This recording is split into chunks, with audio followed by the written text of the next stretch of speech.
This is what I get for trying to replay Into the Dragonfly. It doesn't respond to anything. I've broken it. I can't move. I can't... Oh, I can move. There we go. It's fixed. Yay, now I've got the falling swim in the air glitch. Where he looks like he's falling constantly.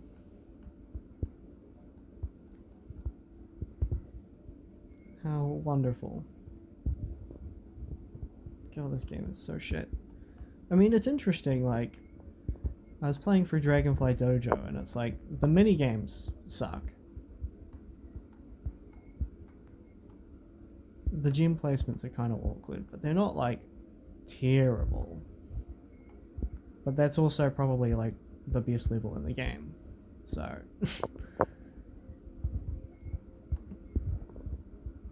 it's kind of, it's also weird, he's, like, pushing forward. I don't have to press a button to swim, like, he's just going forward. I'm gonna go up over here and visit Hunter, who I know is just vibing around here somewhere. There he is. Hey, Hunter. How's it going, buddy? Oh, look, it's behind the starting door. There's nothing in here. No secrets. I could go break the game and go into the ice brief area, but I won't. I'm just gonna... Well... yeah, the game does that a lot. I got like a normal dragonfly just before, over in the area over here. And the camera spun around so I could like see the dragonfly, and in the process of doing that, it nearly broke.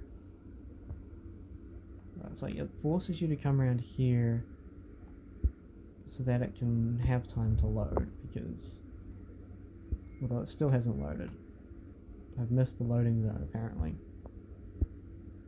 because I guess I wasn't, I don't know, low down enough. Weird. The mechanics of this game just don't make any sense. Look, we're low down. Surely that's enough to load this last area.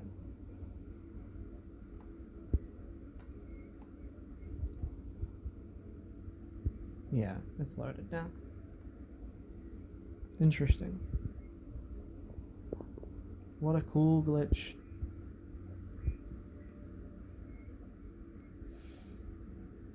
I don't know, like the music's good in this game still. Stuart Copeland's still good, but and I like the home world, this like hub area. It's not the most interesting design, but it's like fine. Music here is really good. I like the skies as well, like the skyboxes. They're not as like interesting looking as or as like diverse as the Spyro 1, 2, and 3 ones, but Dragonfly Dojo has like, you know, these bright hot pink chasms around that you're flying over, and it's like, that's kind of what I imagine Spyro to be like. So I think the general like aesthetic and like color ideas of Spyro are pretty on point in this game. It's just like the actual execution in terms of character models, animations, the fucking frame rate. Like, God, the mist in Dragonfly Dojo is horrendous. And everything. But they did remember to have gems home in when you charge through enemies, so that's good. I need to open a crate underwater and see if they do that, because they didn't have that in A Hero's Tale, which is like a baffling design decision. But something I've also noticed in this game and in A Hero's Tale a bunch is A Hero's Tale you have like your head bash or your horn dive in that game, which you can use to activate switches. You have your electric breath, which you can use to activate switches. You have the water breath, which you can use to activate switches. And it's like, they give you different breaths, but all they really do is just like act as another way to press a button and like use a switch, which is kind of like lame game design. Whereas in like Spyro 3, when you or Spyro 2, when you get the ice breath power up, it's like cool. You use the ice breath power up to create platforms out of enemies that you can then use to get to new places, and you have to. In Spyro 2, you have to time that with the jumping fire guys in Cloud Temples.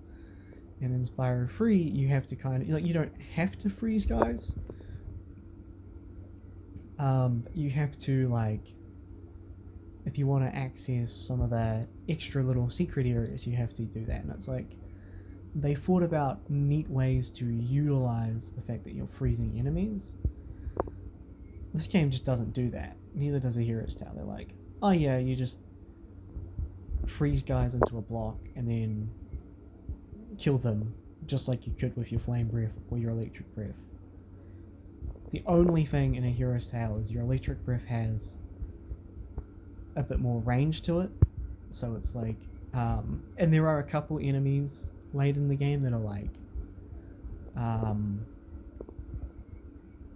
better against certain elements than others, which is something, but yeah.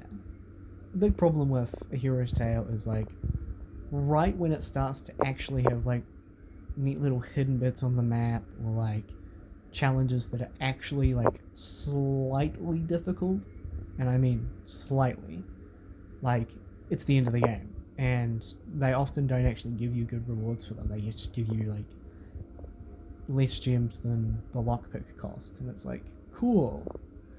So you finally started to do like kind of interesting level design,